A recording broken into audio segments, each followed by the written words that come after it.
I could go for a hot cup of Dixon's home brew right about now. We're not built for this cold. It is to be expected. This climate is as different to your home as it gets. It only snows this high up on the Bionis. Ricky hate cold. This can't be nice for Ricky. He's from Matna. A little further down is Sword Valley, right? Yes, but before then I must show you something. Me? You, Shulk. Do you not see? That tall formation that looks like a tower? Ruins, to be precise. Ricky see it? Bigger than Big Tree in Village. We can rest there. I'll explain everything then.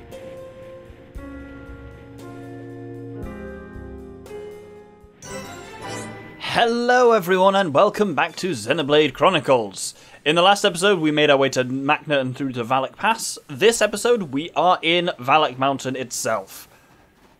Valak Mountain is another one of those places like Satoral Marsh, which is kind of bland in the daytime, but at nighttime it has very beautiful music, and it has these ether crystals which radiate up, and these are only kind of lit at night, so I thought I'd show it off at night first, because day it's a white snowy mountain, not my favourite of the regions by a huge margin. Music is great though. This one specifically that we kind of hear playing at the moment, the night theme is 8th or 9th on my list? Let me check. 9th on my list is Snowy Valak Mountain, brackets, night. So, to start off with, it's a new area, kind of. It's still part of Upper Bionis, so the region with Erithsea and Alchemoth in it.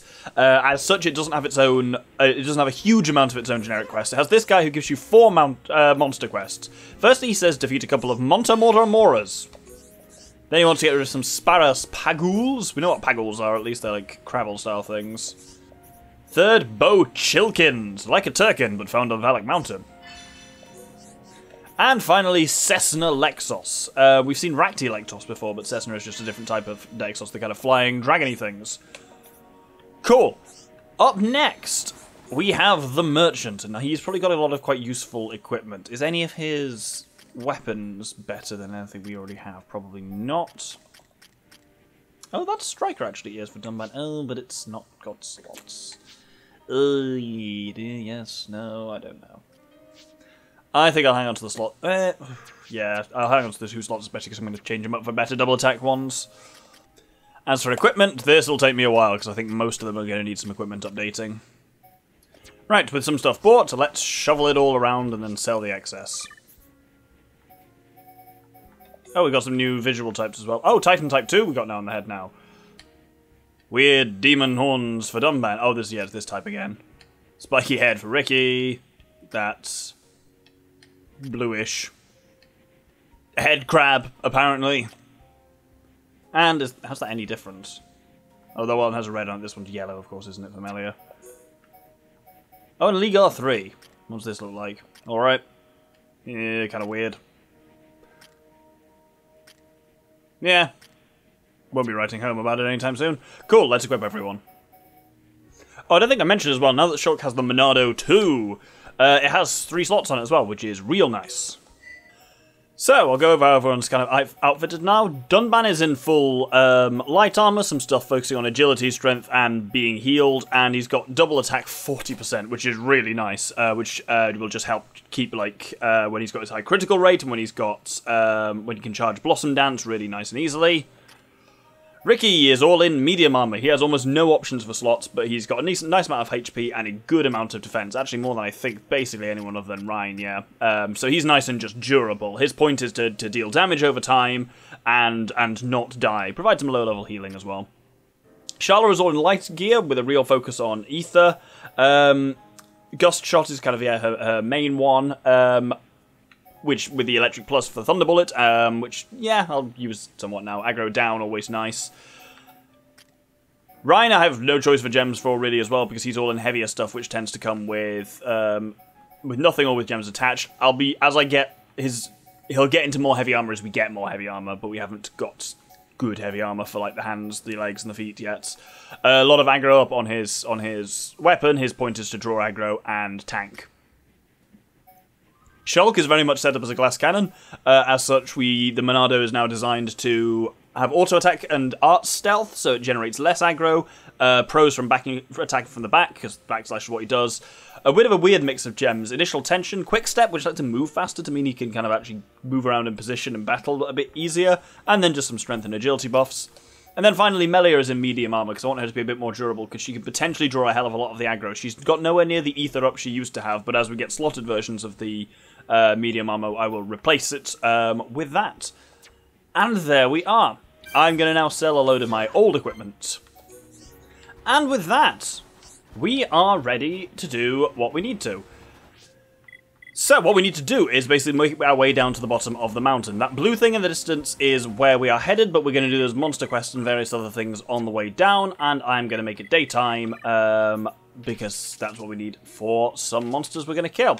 You will note now, when it's daytime in Valak Mountain, less interesting, and the music is also less good. I will give a chance to actually show off the music in coming episodes. It's not bad by any means, it's just not quite as nice as the night one. These things that are flying around are Monta Moramoras, which we do need to kill. We'll get a good chance to kill a couple in a bit anyway, but they only come out at daytime. They're also in the kind of the Skyray family. It's really weird, that scene in Prison Island with the Skyray where they're like, what is this? I've never seen anything like it before. And it's like, but you have, because they're part of a really common family. They're just a specific colour palette of it that's like only as old as the Bionis. It's like, sure, whatever. Worth pointing out at this point. So, two things about Valak Mountain. Number one, it's very vertical. Extremely vertical, as in a lot of steep stuff and a lot of potential to fall off cliffs and kill yourself. Number two, it is the biggest area in the game. By land area. There is an area we've still got to get to which has a bigger volume and has a lot of lift and upward stuff. But Valak Mountain is the biggest in terms of explorable area. As you will see, as we go over the next couple of episodes, it is gigantic. This creature here we need to kill. This is a Xenolexos. We're actually near down there, that's a chunk of the Mechonis' sword that's embedded in the arm of the Bionis, which can't be a whole heap of fun. But anyway, we need to kill one of these. So let's do that. I can show off now Dunban's Soaring Tempest. Watch his talent gauge. He just does it nicely like that. In combination with his Heat Haze, which makes everything a critical hit, that kind of multi-hit combo is really nice. It's the only type he has, really. He's also he's getting double attacks so often because he's got 40%, so like it's nearly 50-50 that when he attacks, he just attacks again. So with all his crits and his Blossom Dance, he's real nicely powered as Dunban. This monster is level 47, but won't prove a problem here. Weirdly, because Dunban is Heat Hazed at the moment, Ricky is taking the aggro. Because of his medium armor and his HP, Ricky is tanking surprisingly well. In chain attacks is when Soaring Tempest is really useful. Oh god, that's a hideous thing, isn't it? And then we'll just bitey, and that should be it down. Wonderful, and that completes that monster quest. Not a great chain attack damage there, 8,000, but there we go. So we do want to head down that way towards the... I forget that we're in kind of a new area now, so we're getting new things, which will trigger these again. Is this a Silver Lexos heart? It wasn't easy finding these too. Can these really help Raxit become like us Homs? Interesting. Yeah, we do in the long run, we want to move down in the direction of that chunk of the Mechonis that's stuck in there. But for now, we actually want to go up this way. You'll notice there's some things flying around there that we want up here. I think I'll let it play fully, not now, but a little bit later. But the daytime music here is just a bit too Christmassy. Like it's going for, you know, snow level, and that's a fairly classic thing. But it hits Christmas, unfortunately. So the Paggles we need to kill are here, and Nagul Waterfall, and here are two Moramoras that we also need to kill. So let's fight them nice and easily. So here, with two enemies around us, we'll see a lot of what Soaring Tempest does. Again, watch Dunban's talent gauge and the party gauge. That essentially just charged Blossom Dance again after I just used it. It's so good. Sharla as well with Headshot now at the end of a chain attack is bloody powerful. Hopefully soon we'll get an art book that'll let us bring chain attack up to 3rd level, up to the next kind of level because it's stuck at the basic level for now. But it's still so handy.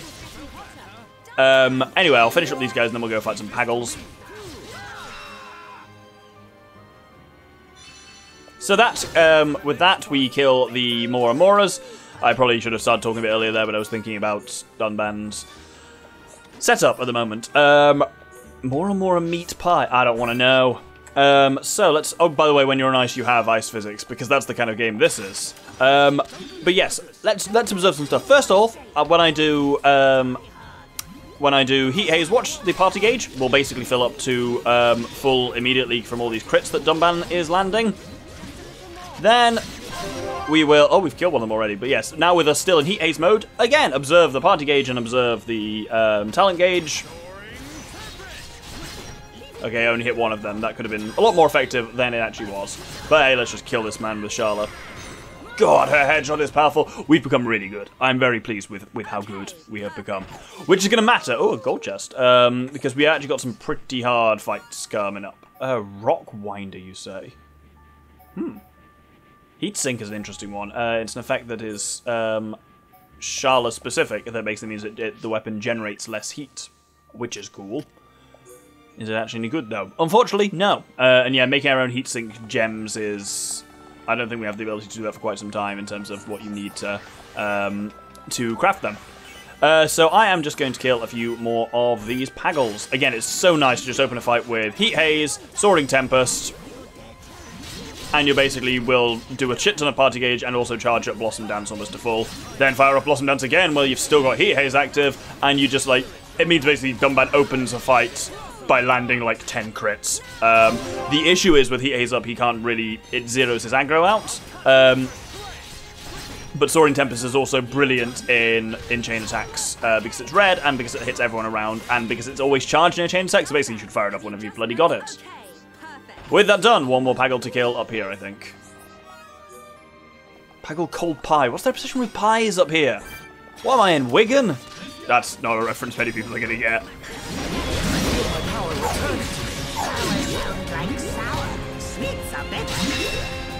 Did it actually hear that? Ricky, so Jumpman says that line all the time. I feel my power returning to me. Then Ricky said, power sounds like sour. Sweets are better. And it's just, yeah, as affinity builds, you get more of those interactions on one-liners you've already kind of heard. Anyway, that's the Paggles dealt with. So now we need to head down to the chunk of Mechonis that we saw earlier. And yeah, so we're kind of at the moment, if you picture us being on the top of the Bionis' kind of right shoulder, and we are moving down towards, its hand is grasping the sword at Sword Valley, and so we're going down the Bionis' entire right arm, which gives you an idea of why this is the physically largest area in the game. But we get a landmark here, which is the appropriately named... Good one, game. Or good one, Doctor. The appropriately named... Mechonis Wound. Ooh, and Charlotte's learned a skill. Handy. What have you learned? Physical defense up to 10, that's not great. Increases ether when HP at half. Yes, absolutely. With that, I'm actually going to turn it to nighttime, and put the nighttime music on and let it fully play as we descend the mountain.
We've collected the 2 lucky Chilkin rings for Alexei. Perhaps he and Zell can be happy now at last.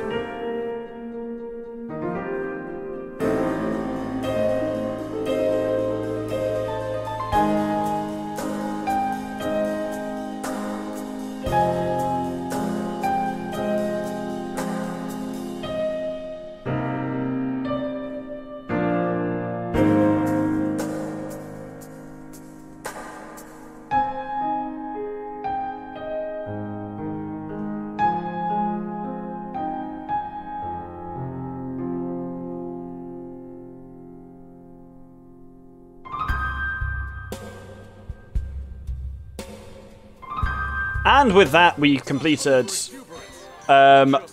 Bow Chokin, which is the last of the 4 monster quests we wanted to do. So you get those, as you can see, polished off pretty quickly. And yeah, the night music is just, it fits really nicely with this place, really, with the kind of the glow in the nights. And it's just, and the day music fits the day, it's just not as good. As you can see, these ether lights that are going all the way down, that is where this ends. Like, it is a huge area. At the moment where we currently are, we're probably less than a quarter of the way down. It's a big bastard. You can see how far it stretches. That tower is our goal, and we will get there by the end of this episode.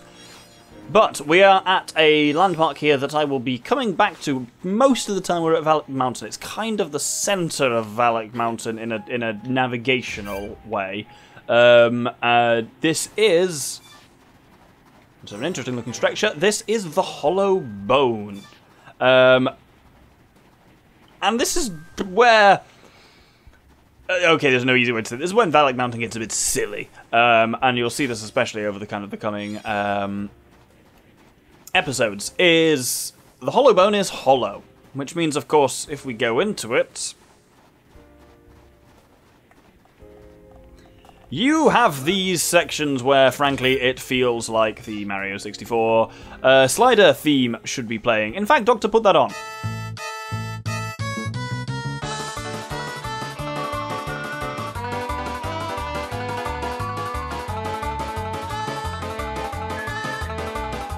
Yeah, it's just, it feels odd. And there's a fair few of those little slidey sections on it, but it does speed up somewhat getting around. We are now on the lower level. We've got to the Nopon camp, where there's various Nopon researchers, with whom we will be dealing a little later. This shop here doesn't really have any equipment that we haven't already had access to. At the top, it's got this tempting with his Dunban Striker again. And this is all basically the same, except it's got the Amethyst set, which are potentially slightly better medium armor, I think, than the Brandel set that I just bought. Has it got the full Amethyst set? No. No, there's still other stuff is actually better. Oh, fucking Christ. Why did I do everything up there? That right, I'll be a sec to figure out shit. One of the interesting things it has, at least that is useful as well, is a art book for Ricky's Tantrum, which is his kind of breaks everyone in front of him one, which is quite handy. Let's again rejig equipment a bit. Oh, we've got a new bit of headgear. Colony Type 3, a different coloured eye patch for Dunban, and a winter hat for Ricky, which seems appropriate in some ways, but as does the onesie. All these various things that just look relatively normal. Cool, let's rejig some stuff a bit. With that, there's a side quest from this researcher, but we won't be doing that until next episode. Mostly, as I say, we will pretty much just be pushing on with the story while we're in Valak Mountain and the next few episodes, really, other than we will be... I will definitely be doing an episode of side quests in Valak Mountain, because there's some stuff that's immediately available here. Anyway, the tower is where we need to push on to, so I'm going to let the daytime music play, and you have a listen to that instead.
ruins.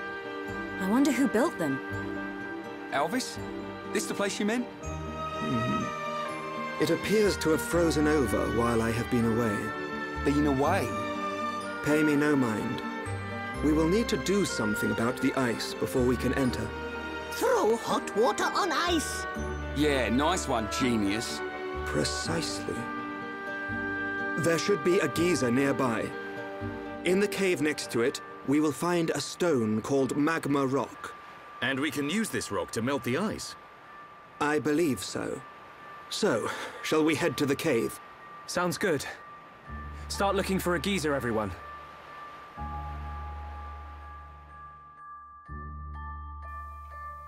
So this gives us the magma rock, and so I have a very funny relationship with the word geyser, because Americans sometimes call it a geyser, and geyser and geyser both sound wrong and stupid to me. Like, when I hear a geyser, you really just, it just sounds like an old Cockney man to me. It's like, oh, I'm a geezer. And it's just, and especially a jacked geezer just sounds like a heavily muscled old Cockney man to me. And yeah, this whole magma rock thing pisses me off a bit, because it's like, this is just, oh, we needed to add a quest in here. Because we have Ricky, who can use Burninate, which does blaze damage and stuff like that, and Melia, who can quite literally summon fire elementals. But no, to go some ice, let's go and pick up a hot rock instead. Very strange. And this kind of brings me on to one of my main criticisms of Valak Mountain. It's too big. And I don't say that lightly. I fucking love Xenoblade, and its scale is great. What it does so well, so much of the time, is be big but feel real. Like it's not just a blank thing with occasional points of interest dotted in it. This starts to feel a bit like that. It's got the kind of Assassin's Creed map feel, where it's got all the various points of interest that quest will bring you to, and like it really feels like, for example, this quest we're doing at the moment with the magma rock exists because they want you to go and look at this lava cave that they made, and it's like, it feels like the exploration isn't very natural in Valak Mountain. It's more just, it's a bit more forced than in other places. And I don't like necessarily the bits where the game kind of really slows down the story to be like, oh, suddenly, here we are at the lava cave, go and do this thing. Which is like, here, you want to get on with some of the story, especially with some of the revelations we've had, rather than being all, oh, go and find a rock to melt through a wall. This Vang is probably going to try and start a fight with me, I suspect. Yeah, I'm going to ignore it, though. Upcoming is something that's potentially really irritating as well. Nebulas are always an annoying type of enemy, because they tend to have annoying spikes or debuffs, or an annoying resistance to everything that isn't ether. And these ones here, these you-can nebulas, they can be a real piece of garbage, and we are about to do an awkward fight. I'm basically ignoring all the enemies here, because none of them are actually really a meaningful threat anyway. Oh, then I'm being attacked by some kind of ferret. Okay, I'm going to do some murders then, I think. But that was actually quite useful, because we built up a decent chunk of party gauge, which may prove very handy to us, because time for a bit of a fight. This is the room of the magma rock. There's a fair few you-can nebulas here, including a unique one called Moonlight Paimon. I'm hoping they won't be a problem. Over here is a fire-type Lexos. That's the thing. This is a unique monster called Conflagrant Raxiel, which is a brilliant name. But he has a tendency of... Right, go. So I'm gonna have my allies come to me, because they have a tendency of sitting... He has a tendency of sitting in the lava, and they'll stay in there and fight him. Basically, this can be an annoying fight for various reasons. There's a reason why I've got probably our single strongest team out of Rhine, Sharla, and Dunban in exactly that order. It's early in the fight, we're in a decent way, so I'm going to try and do a chain attack. Do I want to do Lariat, or do I want to go straight for the Sword Drive? I might get a chain extension, so I'll do Lariat. Lariat is powerful still. Not quite as powerful as Sword Drive, but I might get a 4 times on Sword Drive. Let's headshot it, and then Dunban. Oh, 3 times Blossom Dance. Against the odds, we choose to fight. Blossom Dance. Oh, and we get a chain extension. 4 times Sword Drive. Oh, Sharla, you're still where chain attacks go to die, unfortunately. She still only has 1 red art, so it's not ideal. I guess Thunderbolt, because it is super effective. That was a nice change, like 95,000. Fuck. Right, this fight's normally a balls, but we were fucking lucky there. Basically, this is one of those fights that... Right, I was going to say something that sounds really stupid. Hey, Magma Rock! This is a fight that goes really well until it doesn't. It feels like it's going really well, especially though if these... So, you'll notice, whenever you attack... These UCAN Nebulas have a counter spike, and the counter spike inflicts strength down on you, which is really, really annoying when you're in a fight with other things. So, like, especially with Dunban and Ryan having quite a lot of, like, area of effect stuff, it's incredibly annoying to be trying to fight the, Conflagrant Braxiel, and if you do any additional, attacks and stuff like that, or area of effect stuff, they hit these Nebulas, you get strength downcast on you, and then fighting the Conflagrant Braxiel just becomes incrementally harder and harder as these fuckers get involved. They're deeply irritating. But we were fortunate in that they mostly stayed away for this fight. But as you can see, now we're using more ether, we're drawing them in, and it's just, I could run and leave at any point, but yeah, I've engaged at this point. It's also, yeah, enemy AI have an annoying ability to, you know, run into the bloody lava and try and fight from there, which doesn't go well for anyone. But I'll just finish this up. Oh, of course, it's dropped a chest in the lava. Right, in we go. Let's just grab that quickly. Snow trunks, you say? Those could actually be quite good. Oh, God, the lava's going to kill Dunban. Oh, no, Dunban has survived. Wonderful. Large handcuffs. Totally normal thing to find in molten lava. Oh, and Lexox Dragon Elixir. That's actually quite a handy thing that we may need down the line. What are those trow we just got, like? Snow trunks. Yeah, not amazing. I think we are going to hold the episode here. So we've got the Magma Rock. We've come to Valak Mountain. We've made a decent bit of progress down Valak Mountain already. And next episode, we are going to be using the Magma Rock to open the sealed tower and find out what's in there.